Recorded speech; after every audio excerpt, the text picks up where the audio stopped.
A friend of my wife's invited my family, my wife 29, our son kindergartner, and I 26 male, over for dinner with him, 30 male, and his daughter, kindergartner. As long as we've known him, this friend has kept to a very strict diet, which has almost always led to us eating over at his place, but he is an excellent cook, so I've never minded.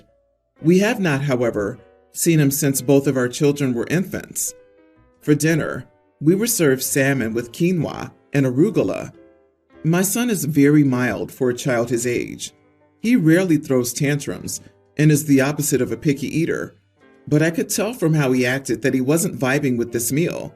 He was picking at his plate, shuffling food, and while he did try the salmon, he didn't seem to like it. I asked if he was happy with his dinner, and he said no, he wasn't. I basically said, "Ha, kids, right?" and asked if there was anything else for my son to eat. My wife's friend said his daughter eats whatever he makes, so he doesn't keep kid food around the house. My wife said it was fine. Our son would be fine. While he is a mild kid, he definitely gets hangry, and this was the beginning of our night, so we anticipated being there for an additional hour or two. I said that our son needed to eat, so he'd have the energy to play, and apologized, saying I'd be gone just a few minutes, picking something up for our kid. My wife's friend seemed irked, but said he'd try and keep my plate warm. I was gone for about 30 minutes, came back with a Happy Meal. I ordered extra fries in case his daughter wanted any, which she wasn't allowed to have. By the time I was back, dinner was winding down. My son ate his meal, we had dessert, and he went off to play with his friend. It was definitely a hiccup in the night, but things went fine. We had a good time, but my wife was definitely cold with me. When we got home 3 hours after dinner, she told me I was an idiot at dinner for no reason. I pointed out that if I hadn't gotten our son dinner, he would have been a monster the entire way home, to which she replied that we would have left earlier. I said I was just looking to solve the problem as it happened, and that if her friend had been more accommodating, we wouldn't have been in this situation in the first place. She got offended on his behalf, and we decided to just go to bed, because we clearly were not getting anywhere. It's been 2 days since, and things are still stilted between us, and I'm not sure where I went wrong. Am I the idiot for leaving dinner to get my son food, even though dinner was served? You are the idiot. That was really rude, especially because they had a kid, and you brought an obvious treat food into the house. If your kid is picky, bring granola bars along with you or something, and if you fail to do so, just handle it as it comes the way your wife suggested. If your kid was going to be a monster, you could have left early and stopped at McDonald's on the way home, and your kid wasn't even complaining, and there was dessert coming. You way overreacted. So, in the middle of eating, you left? He had some bites and could have waited 30 minutes for you and your wife to finish the meal. Let's be honest, OP. You ducked out in the middle of the meal because you didn't like it and wanted McDonald's for yourself. Yeah, OP, show us the receipt. That's what I was thinking too. The way he described the next steps was odd. The host said he'd try to keep OP's plate warm, but then OP said he got back, they had dessert, and not he had dinner quick, and then they all had dessert. OMG, this is so funny. It's probably what happened. He didn't buy an extra fry. Don't act like he didn't have a few of those delicious Goldens. OP sounds like an entitled person, so of course, he would use his son as an excuse. I'm trying to imagine how uncomfortable it was for the adults left behind to try and carry on their visit and conversation after OP got up in the middle of their meal and just left to get fast food. OP, don't expect an invite back. All right, well, I've got an embarrassing conflict. My sister, 28, got married in late April. I, 25 male, have been hanging out with the father-in-law, Thomas, mid-40s ever since. It's not like we're seeing each other on a daily basis, just every other weekend or so. We grab drinks or just hang out at his home. Nothing nefarious. Still, I've never brought it up to my sister because it's never come up. Last night we were hanging out like we usually do. I'm typically in charge of playing music for us, and a song by Doja Cat came on the playlist that I had queued up. Thomas was amused by the lyrics and asked me where I found the song. It was funny. We moved on, and I left after a while. This morning when I woke up, I sent him a text along with a link to the song as a joke. Turns out my sister and her husband were visiting at this point, and my brother-in-law was looking at something on Thomas's phone when the message came through. Apparently, it caused a huge stir and resulted in brother-in-law confronting his father about the whole thing. My sister called me later and asked why I was sending her father-in-law lewd messages or hanging out with him. I tried to explain the situation as I did here, that he and I grab drinks and catch up occasionally after finding things in common during her wedding weekend, but it has yet to go well. I'm starting to feel guilty about the whole thing because she said I was interfering with her married life. I'm lost. Am I the idiot? I don't buy the fact that you and your new BFF, who's 20 years older, are just hanging out, drinking beers, and listening to Doja Cat. Either you're leaving something out, or father-in-law's up to no good.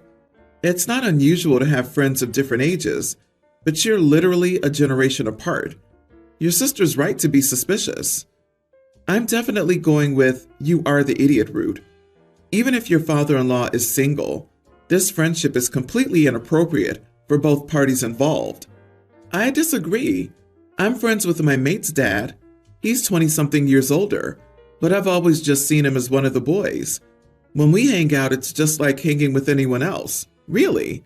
And all we get out of it is each other's company. If anything, the generational gap just makes our friendship more interesting, as we share things the other isn't aware of or hasn't experienced. I don't think there's anything weird about their friendship, and I think that people who feel the need to be suspicious about it are closed-minded and cynical. The weird part isn't the age gap, it's keeping it quiet because it never came up. How is keeping regular contact with your sister's father-in-law, i.e. actively visiting him at home regularly, to the point that there's a normal routine, something that doesn't come up? That feels like something you have to consciously not talk about for it to not be relevant. Maybe I just talk to my siblings more, but I'd be surprised if they got a new close friend and I didn't hear about it, especially if it's somebody I know because they're my in-law. She does think something's happening between the two of us. Her father-in-law is single. She objected to the text and song lyrics and us hanging out without her knowledge. I should include that I'm bi here. I'm not totally against the idea of something happening. He's a handsome, mature dude who has his act together. Nothing much is currently going on, though. Do you have no concept of boundaries? This is your sister's life and in-law. What is wrong with you? There are millions of men out there, and you go for her father-in-law? Seriously? Don't you think it'll be weird for her if you end up with him? You'd be brother and father-in-law. What the heck? Stop hanging out with him. Cut him off and find someone else. Stop screwing up your sister's life. You are the idiot. This is incredibly inappropriate and disrespectful to your sister and brother-in-law. I, 27 male, live with my girlfriend, 25. I work as a mechanic while she works in HR at an engineering firm. Her best friend also works at her firm as a civil engineer. My girlfriend had her friends over for an evening get-together last night. They can drink a bit much and be rowdy, and while they aren't bad people, I prefer not to be around them when they get to that stage. So I plan to retreat to my friend's house for a quiet night of pizza and video games. Unfortunately, my car chose that moment to have a flat battery. It is getting a bit old. My girlfriend's car was parked next to mine in the garage though. Seeing as I would have to get my car to the workshop the next day, I decided instead of taking my girlfriend's car, I would jumpstart my car with hers and drive it around a bit now to give it enough charge to last until tomorrow when I could replace the battery at work. I had fished the jumper cables out when my girlfriend and her friend staggered out. My girlfriend asked me why I'm still here, and I show her the jumper cables and tell her that I'm working on getting out. Her civil engineering friend sees that I'm preparing to jumpstart the car and tells me she can do it for me. I say that I'm fine and it'll be quick. and she can return to having fun inside.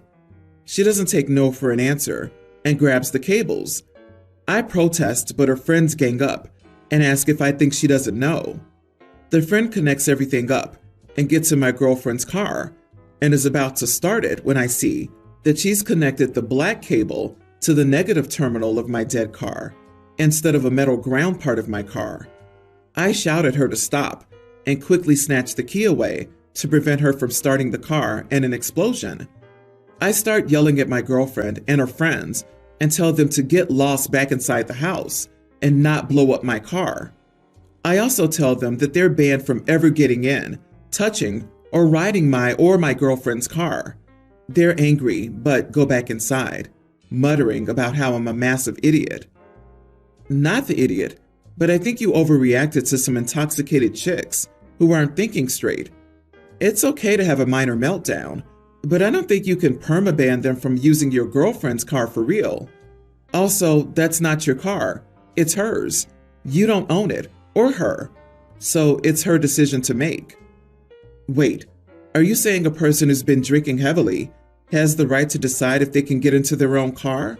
Even if someone can stop them? You're saying they shouldn't? OP is literally a mechanic.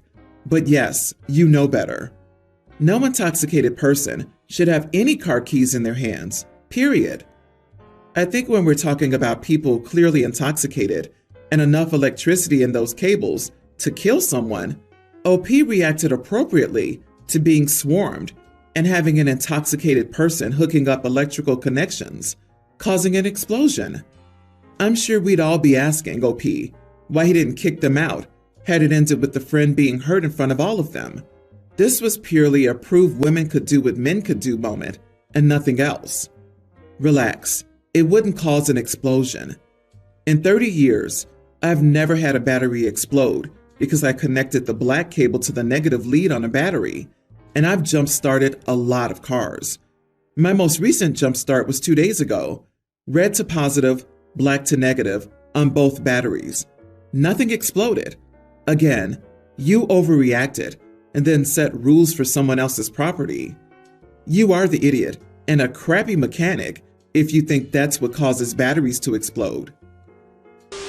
I, 22 female, have a cute little Volkswagen that my grandfather gave me when I got my license at 20. I know that's a little late, but I feared driving and just kept putting it off until I had no choice but to learn. LOL. So to celebrate, Granddad bought an '02 Beetle from one of his friends and fixed it up for me. He runs an auto shop, so we were able to get it painted my favorite color too, which I'm really happy about. It's adorable and pink, and I love it so much. I'll probably never sell it, even when it doesn't run anymore. No one has ever really had an issue with my car. The most I get is people telling me it's cute. However, my neighbor totally hates it. She came over about a week after I moved in with my roommates and told me that my car was an eyesore and messed with the curb appeal of the neighborhood. I said I was sorry she felt that way, but I didn't know exactly what she expected me to do about it. She asked that I park it in the garage, but I can't do that because it's a one-car garage, and between the 3 people that live in this house, 2 of us drive. The one that parks in the garage works from home, so it wouldn't make sense for me to take that spot, since they'd have to move their car out of the driveway every morning so I could go to work. I thought that was the end of it, but then she sent a complaint to the HOA, and when that didn't work, she started posting about it on the neighborhood app, making up reasons to get upset with the loud college kids across the way. And lately, it's just been her coming outside to take pictures of my car after I park it in the driveway.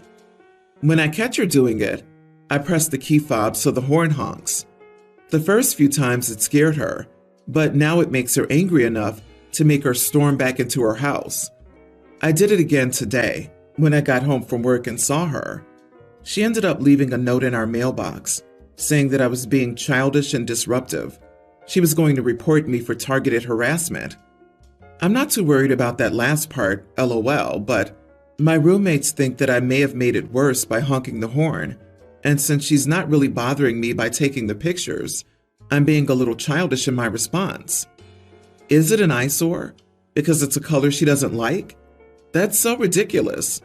Personally, I'd start by calling the non-emergency police line and tell them that you have someone that is constantly documenting when you're home by taking pictures of your car and posting them online.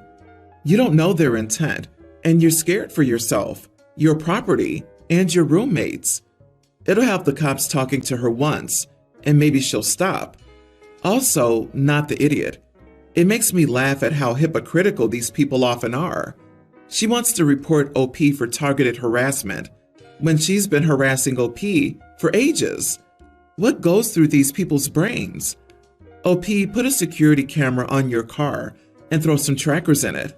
This woman is clearly obsessed enough to do something like try to vandalize your car. Seriously, have you considered reporting her for harassment? She's made posts about you. She has approached you over total nonsense, and she's even tried taking it to the HOA. If anyone is a victim here, it's you. Also, it's probably super annoying for the other neighbors though. I'd stop setting off the alarm, but start documenting it and taking pictures of her when she's doing it, so you have a record of her behavior. She sounds unhinged, and who knows who she sends those pics to. I, 24 female, have been engaged to my fiance, 26 male, for 4 months now. Ever since dating, we have been inseparable, and we've decided that we would rather be married now and have a ceremony later than to try to save up for some big ceremony now.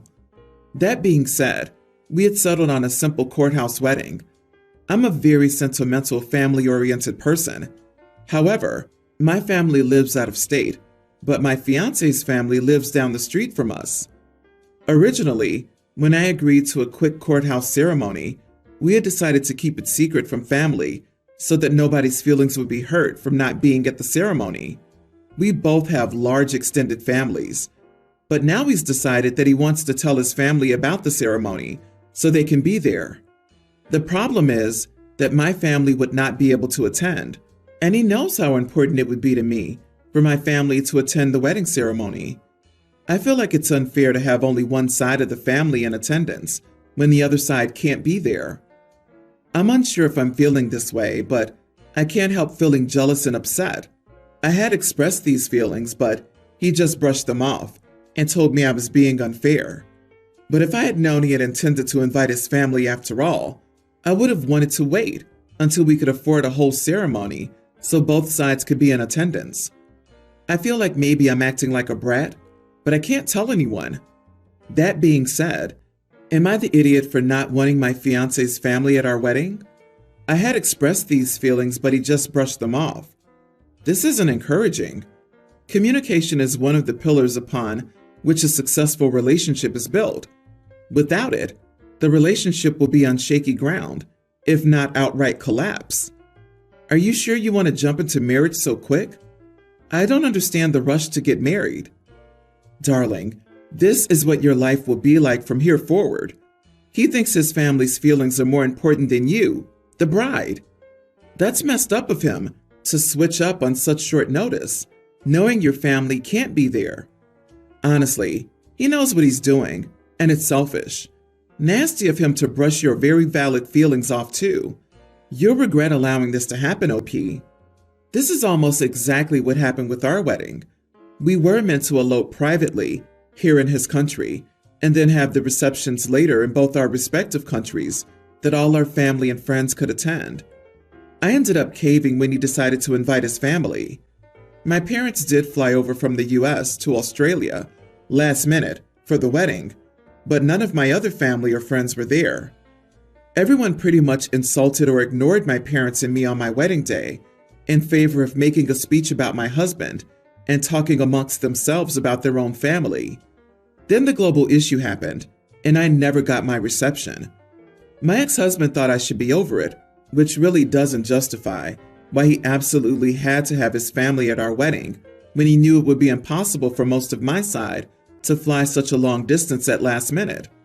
I'm still super salty about it. Don't let your fiancé pressure you into regretting your wedding day. Are you sure you're both ready for marriage, which is a lifetime of hard work and sacrifice, if you can't even manage to deal with the issue of wedding attendance?